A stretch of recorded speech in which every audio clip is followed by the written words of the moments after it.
Welcome to the party. I'm not here right now, but I want you to listen very carefully. Enough talk. It's showtime. Hello and welcome to Bags of Action. My name is Steve, my co-host is Pete. Hello. This episode we are talking about the 1988 film Action Jackson, starring Carl Weathers, Craig T. Nelson, Vanity, and a whole host of others, including Sharon Stone, who Indeed. we will come on to. Lots of famous names that I've got Yes. some fun quizzes and things for this one. There's some interesting links, and so this film, did you know, if you know, is written by the same person that wrote Demolition Man. I did, only because I looked it up, wondering what else he'd done. You've got the same internet as me. Weird that. Robert Renu. Who? Robert Renu. Oh, right, yes, sorry, yes. I was thinking, I think I'm having a stroke there. So, no, not today. We've covered a film by the director of this film before on the show, back in the very early days of the show. So it's Craig R. Baxley directed this. He also directed Stone Cold, the Brian Bosworth movie. Yes.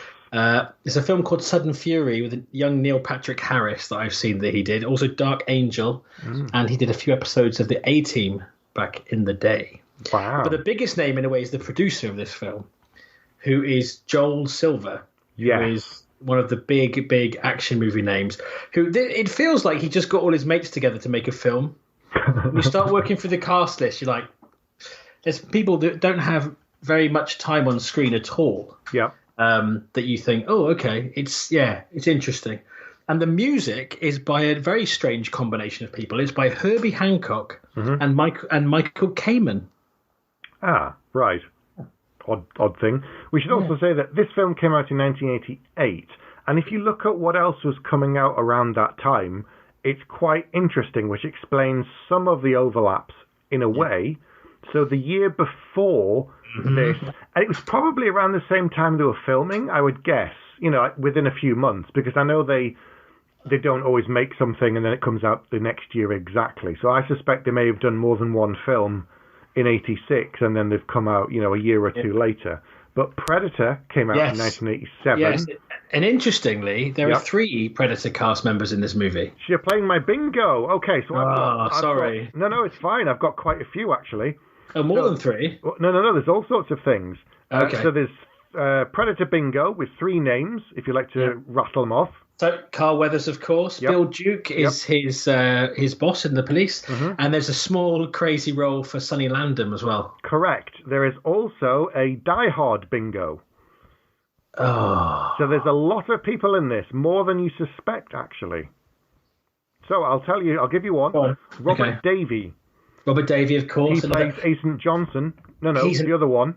Yeah, he's an 80s stalwart, that guy. Correct. Most of these people are. They're in... When I was watching videos at my nan's house when I shouldn't have been, lots of 18s, these are the people that Bill Duke and Robert Davi were in virtually everything I saw, along with a few other people. But they were in loads of stuff. Also, the same year as this, we should also say, was Die Hard, was 88. And I'm just doing a quick check, Lethal Weapon was 87. 87. Yeah, 87. Okay. So, the other ones on the Die Hard bingo was Al Leong.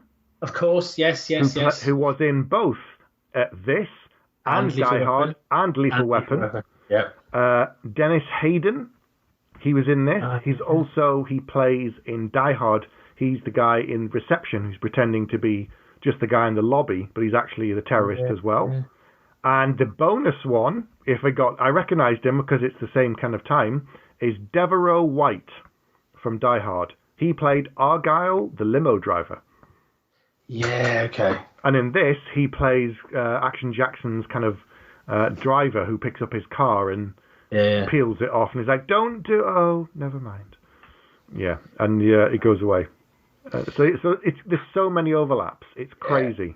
It's absolutely it's crazy. interesting. It's a lot of these people that are very locked to that time period. Yeah. Then you've got Sharon Stone, whose part in this is relatively small, but she's obviously a breakout star that goes on to be probably the biggest female actress of the 90s, arguably, or one of the biggest.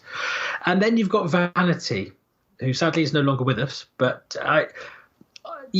she was nominated for a Golden Raspberry for this film for the worst actress. So I saw this back in the day. That's what I should just slightly recap. So you haven't seen this before, had you? Not before today, no. Okay. Oh, well, not before very recently. Yeah. So I saw this on... I hadn't seen Predator at the time, actually. I knew Carl Weathers from the Rocky movies. Yes.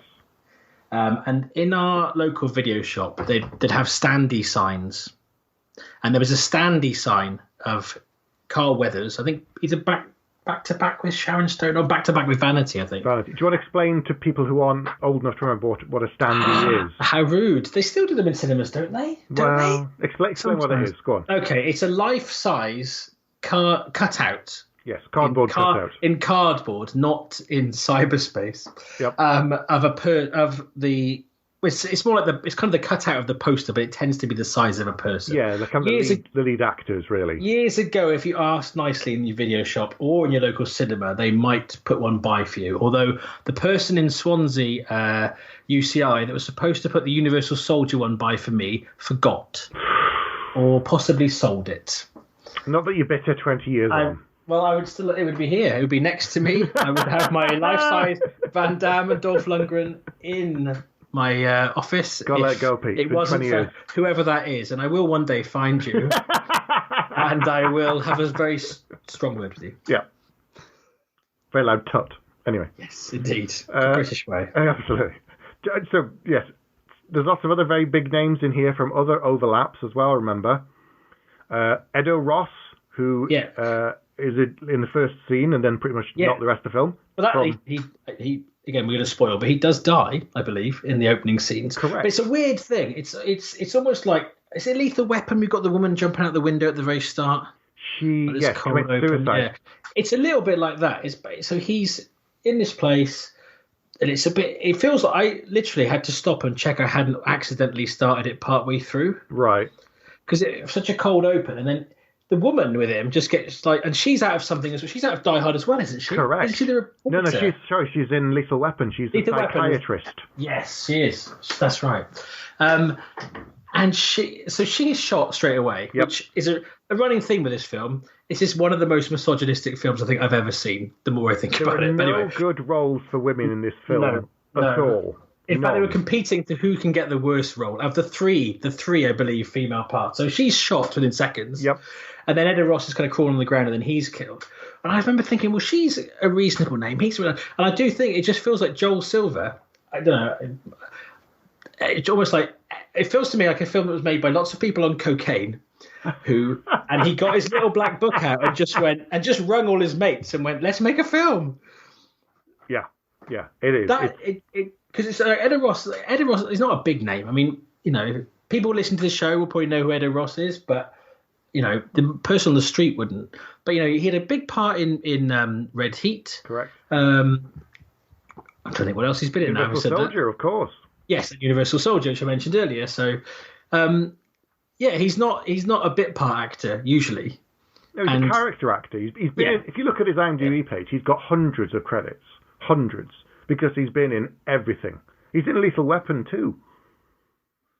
So, he's this kind of guy who's been in so many things you won't realise. He's just a character actor with a very distinctive look. I'm just trying to think. So did Joel Silver produce Lethal Weapon and Die Hard as well? I think so. Yeah. It's certainly check. But, he, as you say, there's a lot of familiar faces, a lot of overlap. And then there's a couple of weird surprises. Did you notice who one of the uniformed cops was that pops up every now and then as the and I'm using this in quotation marks, comedy relief? Yeah, they were. No, I didn't recognise those guys. So the young one, who's a bit useless, who keeps getting kicked in the bollocks by a prostitute or he gets attacked by someone else, is the actor is Thomas F. Wilson, who then goes on to play Biff Tanner in Back to the Future films. Of course it is. Now that you say it, yeah, of course it is. See, the most fun about this film is playing action movie bingo. That shows how much fun I had watching this film and the quality of the rest of the film. Oh, just saying. Well, you've already started, so we'll carry on. There are no good roles for women. No, that's true. Yeah. So Marilyn Trainor's character killed first minute.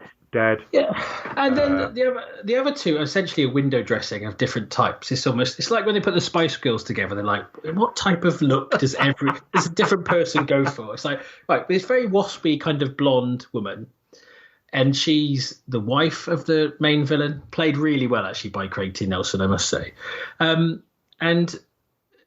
it's very weird. My memory of this film, watching it, was that it was a bit disjointed and I couldn't understand the two female roles, and that was as a teenager, right? And I would have only been about 15, maybe 14, 15. Okay.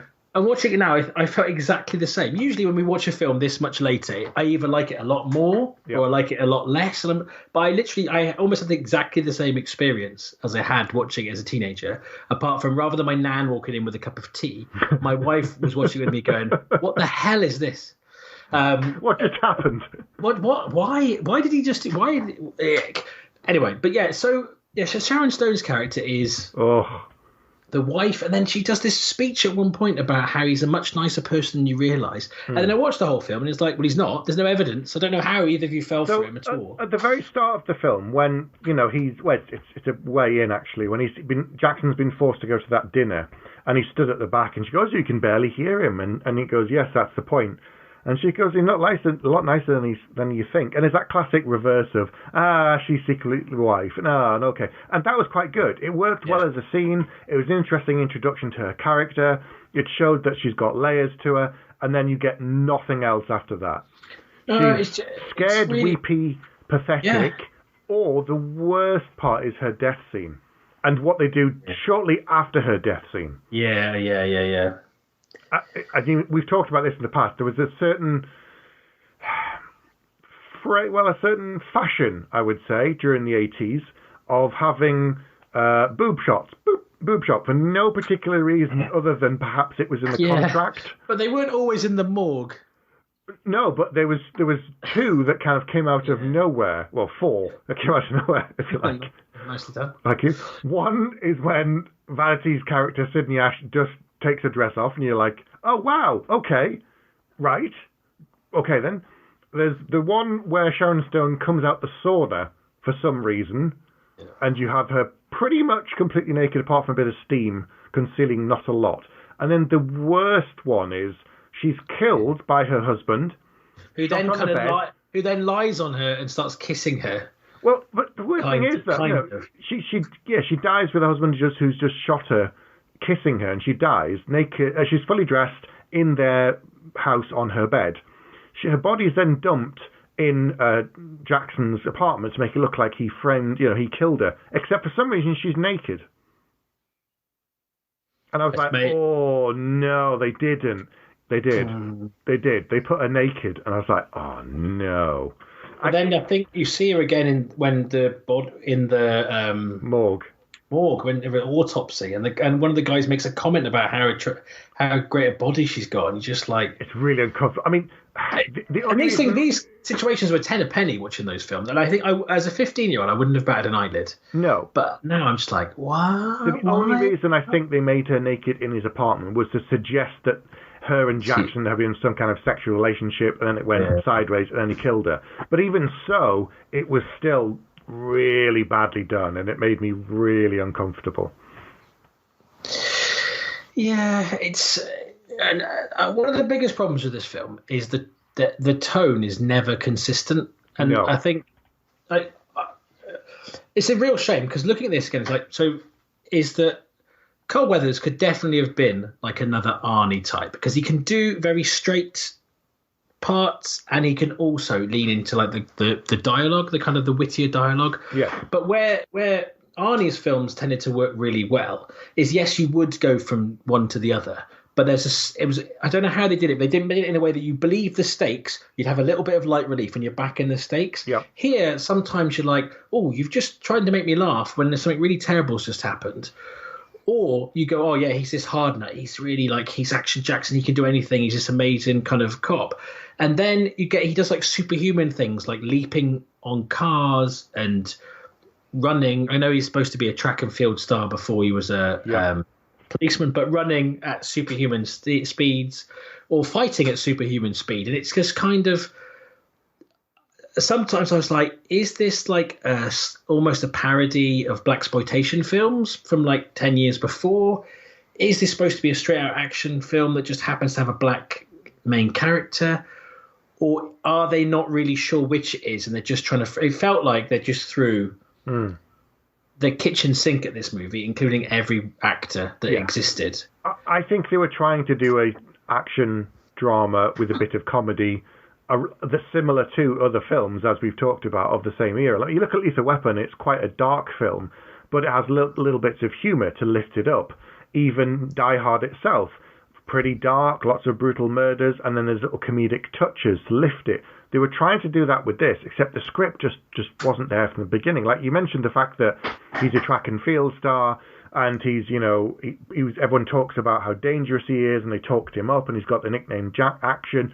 And he went to Harvard Law, and I'm like, man, there's so much exposition in this film. Oh, the amount of exposition at the start. There's the like petty thief that turns up quite a lot. Yes. That's one of the things they did well. The little characters that came back, those things were very funny. Every time I saw him, he fainted. That I actually thought worked really well.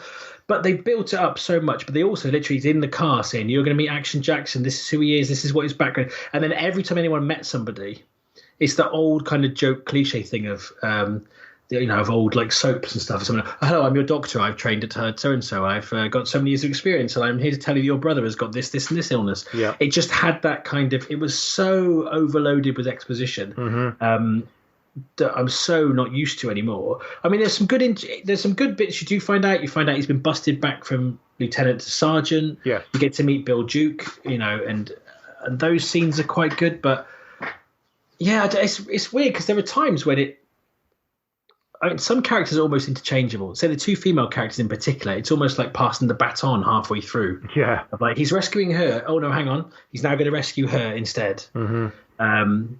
And Vanity, her background, she was in a girl band put together by Prince. Right. And before that, she was a model. And she hadn't done that much acting before or during this movie. Oof, burn. She is definitely the weak link, I think. There's a lot of stuff in this film that just kind of, as you say, it's inconsistent. Like, you feel like you're watching different films.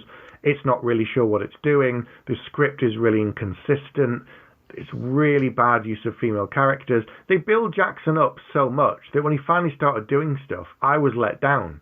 Because I almost want to see the film before this one. Like the one where they talk out about all these cool things that he did, and he took out this guy's son, and he did this, and he did that, and that's what got him busted down from lieutenant to sergeant. I'm like, can I see that film? Because that one sounds really good. And that's never a good thing. No, and it's weird. There's a couple of times where some of the fights, because, he's a big man. He's a big, and he could have been, I think, I'll come on to it a bit at the end, but there was a film called Hurricane Smith a couple of years later that he could have carved out a place for himself doing this kind of movie, but just the material I don't think was quite strong enough. It's a real shame. But also, say some of the weird, some of the choices about the action scenes are really odd as well. Like you say, it's kind of gritty at times, and like people are shooting up drugs, and you're like, oh, it's all very, and you suddenly start to get into the rhythm of, okay, it's got a bit more serious now. And then, like I said, there's these really quick chase sequences. And I mean, we're going to jump all over the place, but the end of the film, like, it's built up this dramatic tension, and then he swings on these Christmas lights. Yes. And then he drives the car through the house. Yeah. And then they've got a sped up kind of fight, which am I sorry, they're trying to do like a Hong Kong thing, or is it supposed to be? Because he said almost superhuman at times. It is. I remember thinking this was an odd film, but thinking maybe at the time I was too young to understand it. Right. But now I think it's just an odd film, and I was teenage me. You should have stuck to your guns. I think you were right. I think it's like, I've read articles recently that have said this is a great unseen film that people missed back in the 80s. But I don't know. I mean, because he was Apollo Creed, because he was so good in Predator. Yeah. I just. And he's, even recently he's in The Mandalorian, and even back in like Happy Gilmore in a comedy role. It's like he's a really, really good actor, and he's got the physical presence that not many people have. He should be, he should be one of the Planet Hollywood guys, really. But maybe this was the misstep that it was a proper dud. It was stopped that happening. It's one of these things where if it had gone well, it may have launched a franchise. You may have got Action Jackson 2, 3, and 4, like you did with Die Hard, which was we talked about this, but it was a proper wing and a prayer for lots of reasons. So many things went wrong, and yet it came out right, and it launched Bruce Willis. Yeah, well, apparently this was supposed to be a franchise. It was a Lorimer film, which Lorimer, I think, went out of business not long after. Lorimer, which was a bit like Orion, one of the bigger names of films we saw on video back in the day. But they sold the lot. It was filmed onto Sony, and then sold the titles to Warner Brothers, and then it never came back. So. Another interesting tidbit: the choreographer on this film was Paula Abdul. Right. And maybe that's why his career took 2 steps forward and 1 step back. Well done. Very well done. Thanks. You're going to edit that out, aren't you? No. Yeah, probably. I've got to say, so at the start, you talk about the kind of superhuman things. There's this death squad with proper mullets. Yeah. That seemed to... I kept waiting for an explanation of why they appear to be ninjas who can disappear at the start of the film, and yet there's no explanation given. Like, they burst in through the windows into this office, and then he turns around and he's looking for them, and they're not there. And I'm like, the office isn't that big. How they disappeared? There's 5 of them. How they disappeared, and then they reappear suddenly and disappear.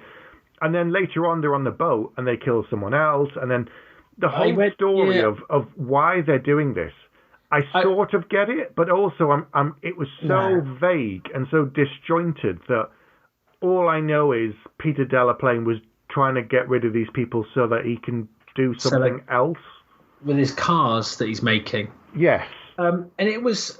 I read one review that said they might be supernatural, which makes no sense. But it's also a really weird thing. So you've got someone like Al Leong, who is like the one of the best henchmen, a brilliant fighter.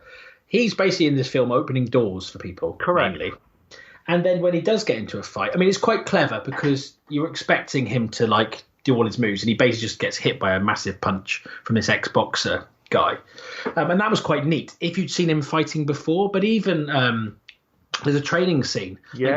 Like James Liu is another like martial arts actor and stuntman, has this fight sequence with Delamere, and Al Long stands in the back of the room as his chauffeur and watches. Like, you're like, he was going to take over and he was going to beat both of them. I was like, he's going to say, show him how it's done or something. And he doesn't. Again, he just stands there. I just wonder if Joel Silver said, "Oh, Al, can you be in the next film?" And he said, "Oh, I'm knackered.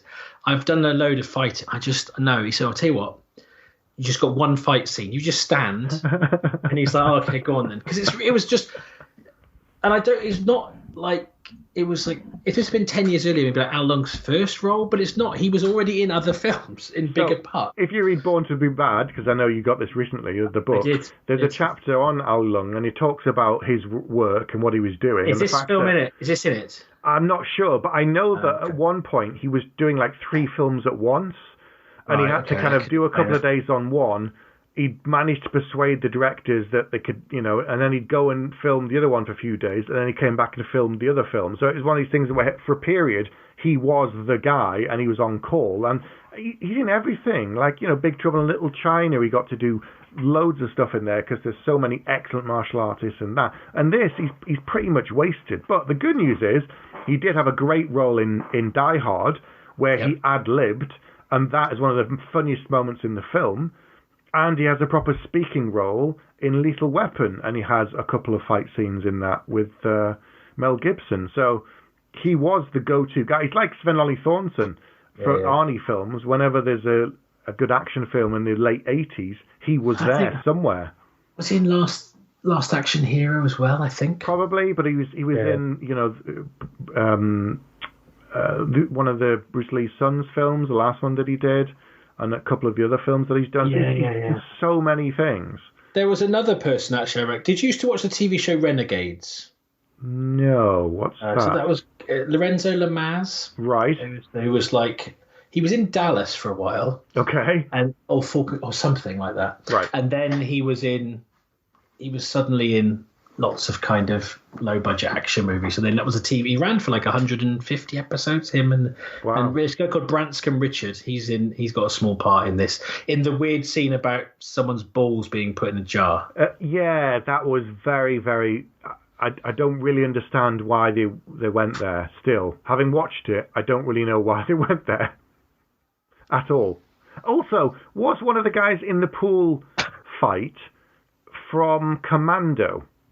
You know the guy kills on the plane? When they get on the plane, he snaps his neck and then he... Oh, I think it was. Yeah, I think it was. I'm trying to remember the actor's name, but I can't remember. I'm going to have to look it up. But I think you're right. I think that's him. It might be Richard Durant. No, it's not Richard Durant. But he's been in tons of things. Wow. He was in Tango and Cash and Demolition Man. Anyway, I'm trying to remember his name. But again, which are also Joel Silver films. As I'm saying, it's almost like he's got his own kind of a producer with his own ensemble that he just can lean on. It's Charles Mishak. There you go. He passed away in 2006. A very, very large African-American man who's been in lots of films.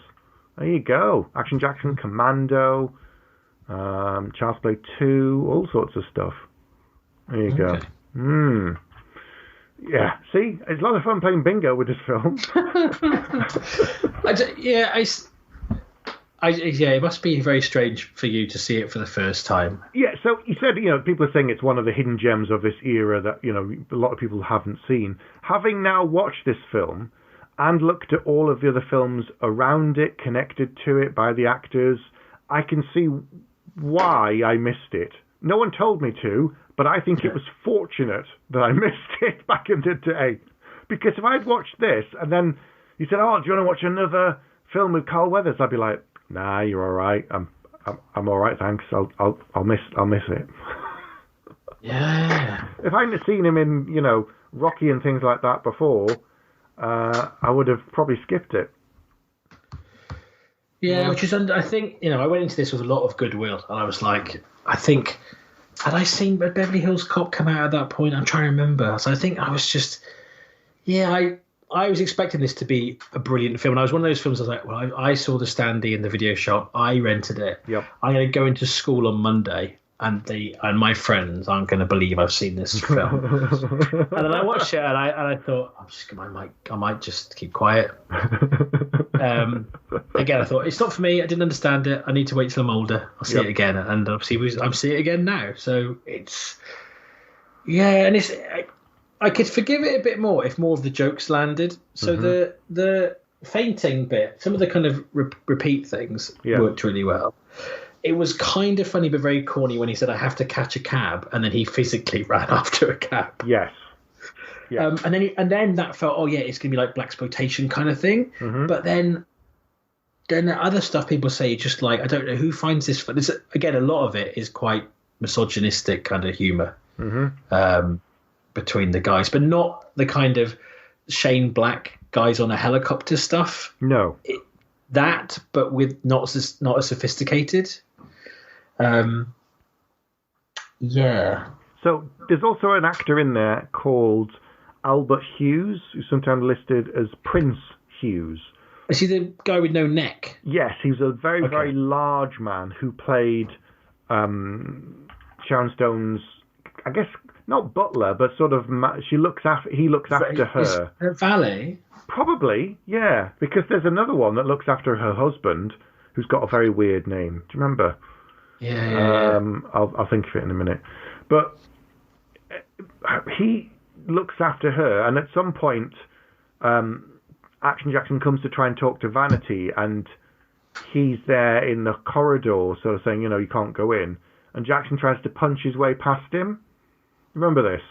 Yeah. So he punches him in the face, and nothing happens. And then he punches him in the stomach, and he goes, "Oh, I bet if I just punch you again, you'll push me through that wall." And he goes, "Yes." And I just thought, he'll be smart, and he'll just walk away. But he doesn't. He rugby tackles him and knocks him through the door. That was quite amusing, but it wasn't. It just. And then he turns out to help Jackson later on. Yeah. Which I think, again, I know, Die Hard probably hadn't been made yet, but it had that feeling at the end in Die Hard. It kind of some of the people he met become his kind of allies. Yeah. But this did feel a little bit, and again, it did feel a little bit kind of, two of the other black guys have turned up to help him. It did feel a little bit forced. I don't know. It's some strange decisions. This reminds me a lot when I did. We've talked about this before. I think I did GCSE drama. Right. And if ever you were put in a group that were all boys, and you had to do improv stuff or come with an idea, it always involved running around, asking each other questions, and then punching each other.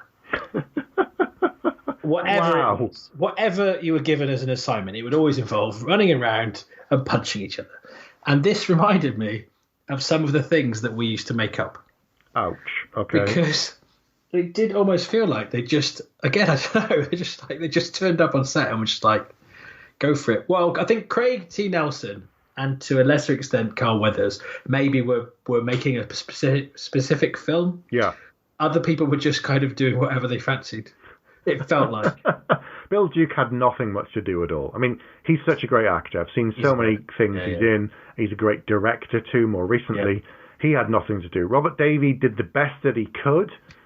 But they're nearly all extended cameos. Well, really. Yeah, but he was playing a very different kind of a role. I mean, we've seen him do some great things. And so in this, he's playing a drug addict, and he's twitchy, and he's weird, and he's paranoid. And those scenes, I actually believed him. Because it's the same year, or 6 months later, he's working in Die Hard.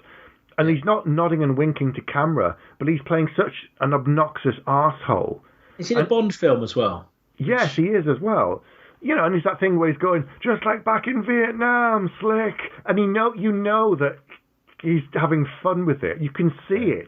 And he's just having so much fun. And then in this, you're like, yeah, he's doing the best that he can.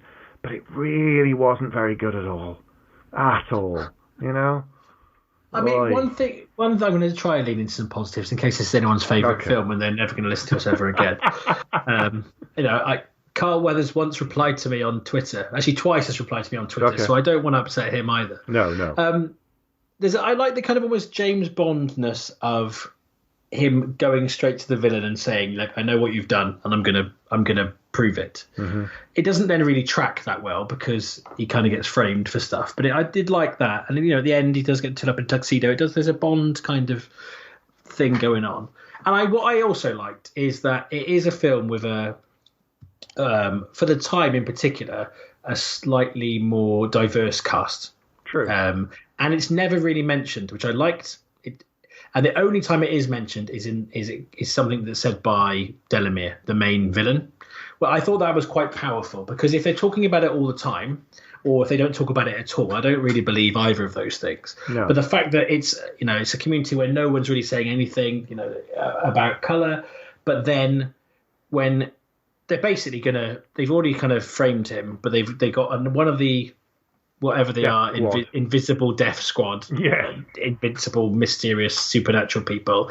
It's a black guy with a red shirt, and they kind of basically going to pretend that he is Jericho Jackson, and he says, well, it's how are you going to do that? And he basically says to most of the guests, you're all the same anyway. Yeah. About the party guests, and that is like you were like, ooh, and then you go. I really didn't. He's one of the most believable villains because I absolutely hated him in every scene he was in a good way. Yeah. It's like, why are you injecting her in the leg? Why are you being all weird with your wife you just killed? Why, in fact, did you kill your wife at all? I just still don't understand that. It's like, but he's... there is a famous figure that he reminds me of, but I won't go there. Yes. Yeah, but maybe we're both thinking the same. I think he's a bit of it could even be an analogue for that person, but you never know. You never know, yes. But Craig T. Nelson has gone on, who played Delaplane, has gone on to do loads of stuff. He's still acting to this day in all sorts of TV shows and films. And I've seen him in things over the years. You kind of look through his IMDb and go, oh yeah, he's in this and he's in that. But he was very, very nasty in this. A real piece of work. There's no redeeming features to this character at all. No, even though they allude to them, because like often in these things they've got maybe there's a relationship with their wife, or they've got a son, or there's something. Yeah. Even if you hate them, there's some little bit you go, oh, there's some humanity there. This guy's just an absolute shit, really. And you kind of, and then the only time you ever think any differently of him, and it's for about 5 seconds before you've really met him, is when, say, his wife Patrice, Sharon Stone's character, says, "Oh, he's not as bad as you think he is." And I watched this, I thought, well, if he's not as bad as I think he is, well, that still doesn't make him very good. Well, it just shows how ignorant her character was. The fact that she had to eavesdrop on one of his people to find out what was going on, to realise that her husband was a villain. She didn't even know that her husband had a mistress. Everyone else seemed to know, or that, you know, his car business was just part of his criminal empire. And she was very much, as you say, a trophy wife, but he'd already cast her aside and ignored her. Because there's that awful scene where she's found out something, and her instinct is to go to her husband, who she believes is a good man, and tell him this awful thing that one of his people are doing. Which is what kind of brushes her off. Which is kind of what gets her killed, I think. Yeah. The combination of that and her going for lunch and talking to Jackson instead, because her husband ignored her, and when she was trying to tell him what she'd learned, which he already knew because he'd given the orders to kill various people and do all this death squad stuff, and it's like, oh dear. Oh no, love. But yes, she didn't have a lot to do, but her character was quite kind of... And it is that thing, it's like woman in peril, oh, she's been killed. Oh, another woman in peril instead. It was a really... That was the thing that stuck with me as a kid. It was just like... I don't know. They're almost... Even though they're different characters, they're almost interchangeable. You could have written it in a way that it's the same person. Easily, I think. And maybe, you know, who knows? Maybe one of them was cast later than the other, or they did, you know, things... They did test scale, what, I don't know. I don't know the background of the film, but it's just it's all a little bit odd. Yes, that's true. It is very, very odd indeed. The fight scenes were good. Carl Weathers is really good in them when he does have a few fight scenes. He has a couple of scraps, guys in the pool room where he takes them apart. And a bit like Lethal Weapon, this was the days when if you wanted to if you found the person you were looking for that was the cop, you had to tie them up after taking their shirt off. Admittedly, in Lethal Weapon, he gets electrocuted. But here it was just, I don't know what the reason was really. Just they needed chained up. Didn't they need his shirt to give to the guy to pretend to be him? Yes, but I'm sure he could have bought another red shirt. But anyway, that's besides the point. It's like male cheesecake. It's true, bit of beefcake. That's the word, beefcake. Sorry, cheesecake obviously is a derivative of beefcake rather than the other way around. Thank you. I've never actually realised that before, but thank you. Yes, I like the cheesecake, meal beefcake. He had some good fight scenes. The action when it happened, there wasn't enough of it because for the name that he's given. At one point, Vanity's character Sydney even says, "Action, you must be joking." And I thought she's got a point because from what she's seen of him, he's pretty dull. He didn't want to go out partying. He didn't want to do this. He didn't want to do that. And she said, you're either queer or a cop. And then he goes, I'm not queer. And it's like, ooh, right, okay. But the whole thing, again, this was very 80s of like, you thought there was almost going to be something between him and Sharon Stone's character. Almost, and then you go, actually, she's like, what's wrong with you? What's wrong with you? Why don't you want to be with me? And then it goes through, and at the end is one of the corniest things I've ever seen, is where she looks at him, he looks at her, and she goes, and he says something about, you know, it'll never work between me and a heroin addict. Junkie. And she goes, ex-junkie. And he goes, what? And she goes, I'm going to go cold turkey. And he's almost like, okay, now I will have sex with you. And it's like, you know, she's not got, you know, I appreciate there was money changing hands, but she's not got the, you know, she's with the guy, the bad guy, remember? Like 5 minutes ago, there are other women that, in your story universe, yes, only 3 women exist, 2 are dead, but in the real world, if you were to step to the right of this film or the left of this film, other women do exist, Mr. Jackson. Things about it, they've almost overloaded him with cool names, because he's Jericho. Jericho Jackson itself is cool enough. Yes. With or without the action, I think. Yeah, it's true. It's true. I'm assuming Rampage Jackson is his son. Ouch. Or inspired by the name, you know. You never know. You never know. But so if you go back to the right, so a lot of the problems in this film is down to the script. And if you look at the writer, Robert Renault, as you mentioned, he worked on Demolition Man, on the screenplay and the story. And I was trying to look at parallels between this. And obviously there's huge differences in terms of Action Jackson's modern day for that time period, and Demolition Man is futuristic, so it's got a sci-fi bent. But I feel that there's more humour in Demolition Man, and it doesn't always work, but it lands better than it does in this. And it's not the cast. We said the cast is brilliant. There's so many great names from this period. I mean, and Demolition Man was only like 5 years later. Yeah. So I don't know what the difference was. Were there other people that worked on Demolition Man as well? Oh, according to this, there were about 5 writers on Demolition Man, according to the IMDb page. So it suggests that maybe he may have done an earlier draft, and they kept his name on, and others came in and punched it up, as we would say, and improved the characters and plot. But his last screenwriting credit was Demolition Man. Okay. But I keep trying to find positive things to say about this film. I really did. The fact that I stopped watching it halfway through and went off and did something else and finished watching the rest of the film later that day shows that I wasn't really gripped by it. And I'd hoped that this was a hidden gem from that golden period of action films that we always talk about, with lots of my favourite actors that somehow I missed. You see, there's a thing here. I'm just looking at IMDb to try and find something. So yes, it does list actually the Dennis Hayden, Devereaux White, Robert Davey, Mary Ellen Trainor, Al Long, and producer Joel Silver were also all appeared in Die Hard. Yes.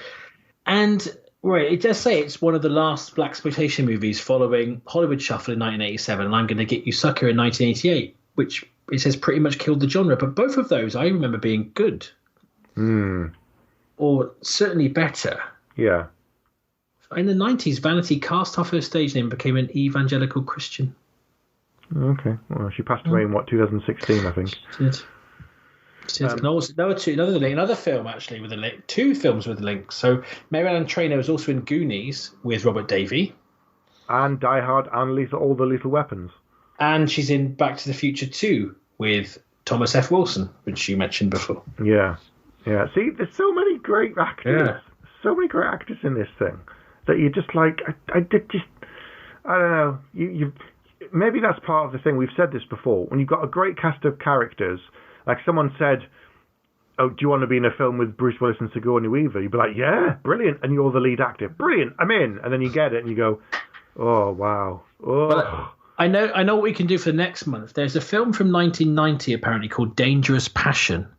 Right. Which in some countries was retitled Action Jackson 2 to try and cash in on this movie. Actually, in fairness, it looks quite interesting. It's him and Billy D. Williams. Carl Weathers and Billy D. Williams? Yeah, as the 2 main characters. Interesting. Although his character is called Kyle Weston, so if you're watching Action Jackson 2 and his character he's is undercover. Completely different. He's undercover. He's changed his name. That's what it is. He's undercover. Very, very, very undercover. Yeah. I've forgotten that trend of giving a film the name of another film in order to make it more popular. Or less popular, I guess. All right, let's get to some scores, shall we?